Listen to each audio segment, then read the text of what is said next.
Good morning po mga kalingap Luzon, Visayas, Mindanao at sa iba't ibang dako ng ating bansa. Yan, magandang umaga po kay Kuya Bal, kay Ate Edna, kay Kalingap Rab. Unang araw ko po sa dait ngayon. At nandirito po kami sa tabing dagat po. Kasama po ako ni Derek Henry TV, ni Maria Cusinera, ni Merly. Andito po kami sa Kapalungga. Ayan, sinama po ako dito at may lilingapin po sila. So ayan po, napakaganda po ng araw. Umalis po kami doon sa bahay nila Kenred ng 5 o'clock.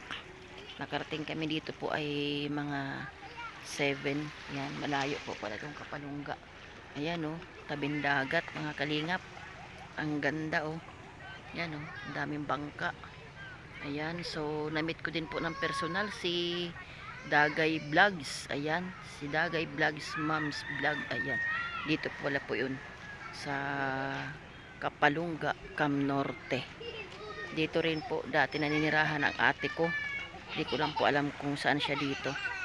Dito sila namuhay niyang nawalang si Kuya Noel.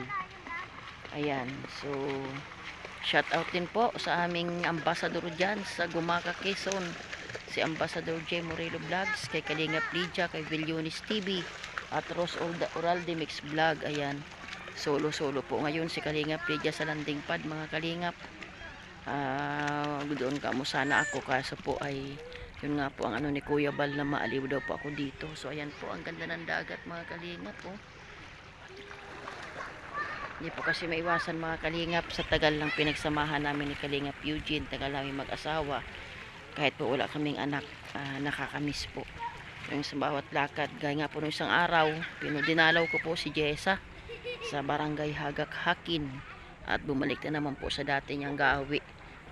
Bigla pong umulan, so ang hirap po. Naalala ko po si Kalingap Eugene, pag may tricycle po, kahit saan po kami magpunta kabundukan, ay kasakasama ko po siya. So ayun po, kalungkot man pero kailangan po lumaban. Kay Lord lang po talaga kakapit tayo. So wala po tayong kasi di po natin pwedeng questionin. Hanggang doon na lang po talaga ang buhay ni Kalingap Eugene.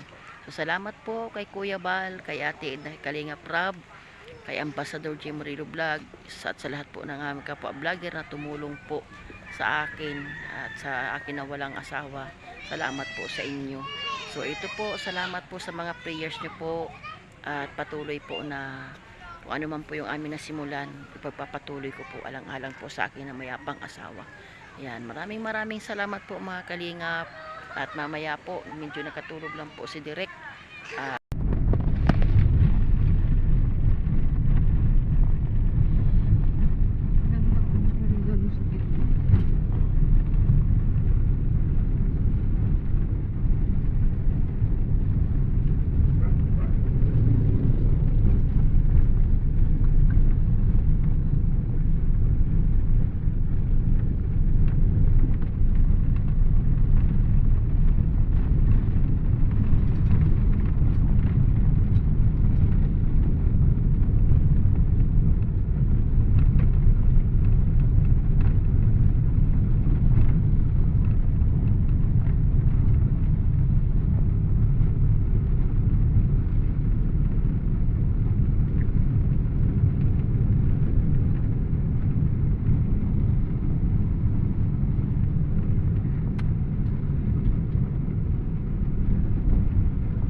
good morning po mga kalingap.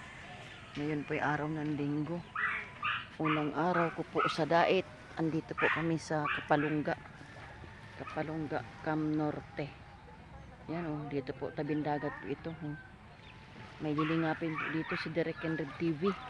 Yan, kasama ko po si Marie Cosinera. Yan, at si Brother Kier at si Merly. At siyempre po yung lingkod si Kalingap Rose. Ito po yung unang araw namin. Unang araw ko po dito sa Kapalungga. Dito po yung lugar ng ate ko. At yung nawalang si Kuya Noel, Paraiso. Dito po yun, mga Paraiso po. Ito po yun siya mga kalingap. Ganda, ganda ng sikat ng araw. Yan, shout out po kay Kuya Bal, kay Ate Edna, Kalingap Rob, at sa buong team Kalingap. Ito po yung panibagong panimula ng aking buhay na pasabak po. Madaling araw po kami ginising at isinama po kami dito ni Direk Red TV sa Kapalungga, Cam Norte. Ito po siya mga kalingap. Yan.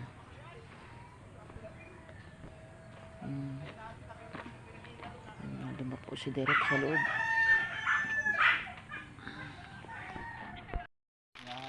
Yes. Bubuuhin ko na yung taas. Ito lang din gagawa. Ano Yun bunga po. bunga ng Tap, bunga niya pangitas ito. SB. Pinipit. Sino yung gumawa dun sa inyo? Ang sarap subukan Di sinumbukan ko yan sa dait. Nagtaka ako, di man. Pero di man pula yung ano ko. Ngipin. May iba pula. May tumulong sa atin. Pero sa akin kasi tayo, hindi ko nga may pangako yan. Ano naramdaman mo ate niya pag naganyan ka? Wala naman po. Parang libangan mo lang, parang kindi. Parang pampawala lang baga ng stress sa buhay. Ay, ganun pa. Stress ka ba? Kahit wala kang Kaya nga, makain. yung iba di na Hindi ako. nagsisigarilyo. Hindi na rin ako. Sanayan din lang siguro. Sabi ko niya, pag gusto mo daw, sumama na. Nasakay ka sa mapasyal ka daw sa Jollibee. Doon sa Dait. Sama ka na, ha? Ayaw. Nagagalit. Ay, ito nga po, nagmamama na din. Wala lang dahil na. Kay Papa meron. Ngit ka kay Papa. Hello. Kasi ito, nagangangalin pala ito. Tay, wala na, update na lang ako kay ano. Update na ako kay Greta pag wala na kung ano kalalabasan ng tawas. Kasi yung sahod ko tay, yung sahod ko tinatawas. Tinatawas yung sahod ko kung anong lumabas. Yun ang lalabas. Kasi malaki ang tax.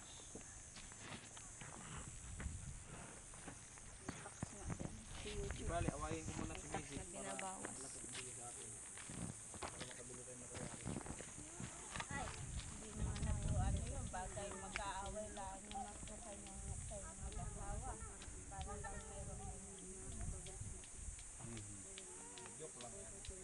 Hindi, ito naman sa akin, hindi ko ito ipangako talaga na ano. Basta gagawa tayo ng paraan. Ha? At di rin natin alam, may magbigay sa inyo. May magbigay lang dito ng ano, i-dare ko na ito tay. Pag may nagbigay dito ng 10,000, pag may nagbigay ng 10,000, dagdagan ko na. Pagbabuo natin yung bahay mo. Ano? Okay sa'yo yun? Ano? Pagdasal mo tay. Light materials lang. Kawayan ng sahig. So ayan mga kalingap. Nagkipagdeal na si Direk. Kung may magbibigay daw sa kanyang 10,000 ay ididil na niya, dagdagdagan na. Sobrang nakakaawa po mga kalingap yung kalagayan po dito ng isang pamilya. At ubod na layo po. Una kong punta ng dito sa Kapalungga. Ito po ay Aurora, Barangay Aurora, Kapalungga, Cam Norte. Ay Diyos ko, ayan po kabundukan, grabe, wala pang kapitbahay. Ayan po yung kanilang bahay, Diyos ko. Ayan, grupo po kami. Ayan, dala po yung service ni Derek Red TV. Sasama po sana ako kanina kina Kuya Bal, church. ay pagising ko po ng mga 3:30. Nagluluto na si Maria Cusinera. Pupunta nga daw po dito at may nilingapin si Derek. Ayan nga po, ito na po yun. Oh. Sobrang nakakaawa yung bahay. Nag-uuling lang po sila tatay. Nag-uuling. Ayan mga kalingap. Nag-uuling lang po si tatay. At yung anak, yung dalaga po ay aaral, naglalakad. Naglalakad daw po yun mga kalingap. At yung batang maliit, nagbubuhat na ng troso.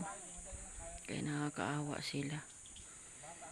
Sana may hipuin ng Panginoon sa pamilyang ito. Sa bagay, si Derek naman po ay talagang hindi po nangangako yan, pero kapag may hinipo po ang Lord ay tutuparin niya po yung kanyang ano po, grabe po yan tumulong. Si Janice po ay nababahayan din nung nirekomenda ko po yung si Janice na vlog ko po sa Gumaka, nababahayan din po ni Derek. Kaya yan, talagang tiwala tayo kay Derek. So, ayan, salamat mga kalingap, no? Salamat sa patuloy niyo pong pagsuporta kay Kuya Val Santos Matubang, kay Ate Edna, kay Kalingap Rab at sa buong team Kalingap. Pagpalain po ang bawat isa. God bless us.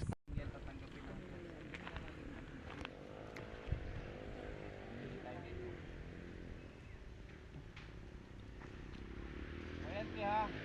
Ayan,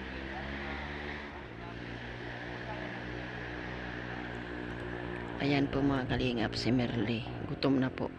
Hindi pa kami nananghalian. At nagbablog pa si Derek and Red TV. Ayan.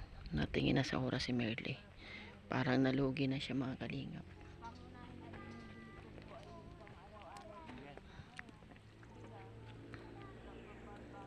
kilo lang binibili ko. Kilo-kilo.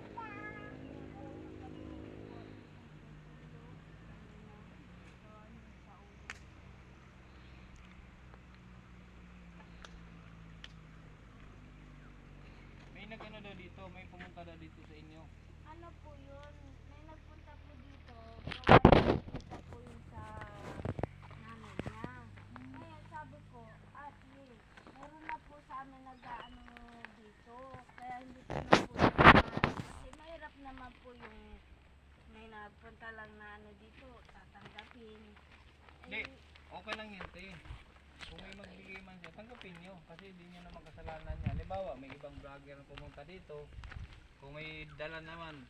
Pero kung naman sadyain lang kayo dito, tapos magdala lang ng 2 sardinas, 1 kilong bigas, eh, iba kasi ang ano nun, te. Parang iba ang intention noon. Pero kung magdala siya ng 1 sakong bigas, eh, tanggapin nyo. Hindi man masama. Mahirap naman po yung kasi Hindi. gawa na. Sa akin, wala mang problema. Ang importante sa akin, matulungan kayo. Kasi tulad yan, malayo ako, nasa diet pa. Kasi ang uso namang bahay dito sa probinsya dito, nakaangat, di ba? Nakaangat ang sahig sa lupa. Anong dahon yan? Sige. Malay mo, te, mayroong maawa sa atin na mabigyan kayo ng ng tulong. Ako, alalay lang din ako muna. Pag mayroong magpaabot ng tulong sa atin, kung halimbawa may magsabing pagawa natin to kahit simpleng bahay lang, pagawa natin. Pag hindi siya na-iliyo niya, Mayroon. hilo. May hilo. Yung pwesto na yon, yung nandun sa bungad, yun na yun. Tapos lagyan na ano yan, tabako. Hapog. Literal na sakit sa dibdib. Sa dibdib. Ano dagay, gawa natin ang bahay?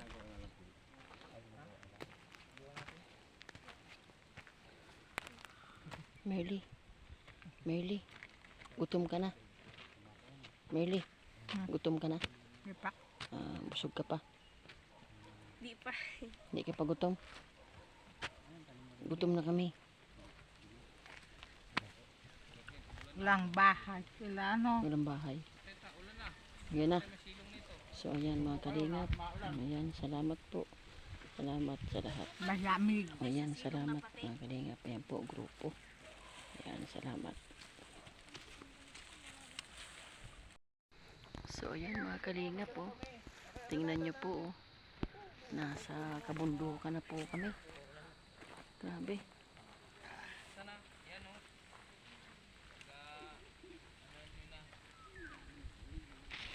kabundukan na po kami mga kalinga po. Grabe, ang layo na po ng aming nararating. So ayan po, kaingin po ito ni tatay. Ayan, kaingin. At Diyos, nakakaawa po, Diyos ko. Nakakaawa po ang buhay nila. Diyos ko, yung bahay, yung tulugan po nila, kung makikita niyo po mga kalinga. Talaga nakakaawa. So grabe, no? Yan, bundok na bundok po ito. Yan, shout out po kay Ambassador J. Morillo Vlogs, kay Kalinga Plicha, kay Villonis TV, kay Ros Oral ni Mix Vlog. So dati po kami po ay 6 na vlogger sa Gumaka. So ngayon nawala na po si Kalinga Eugene. Ako po ay dinala rin po dito sa Dait. So panibagong buhay. So panibagong buhay po kami ngayon mga kalingap. At pipilitin ko po sa pangunguna po ng ating Lord. Wala pong ibang dapat kapitan kundi po ang Panginoon. So kakayanin ko po ito. Salamat din po na talagang binigyan pa akong kalakasan ng Lord sa nangyari po sa aking buhay. September 1 na mayapang aking asawa.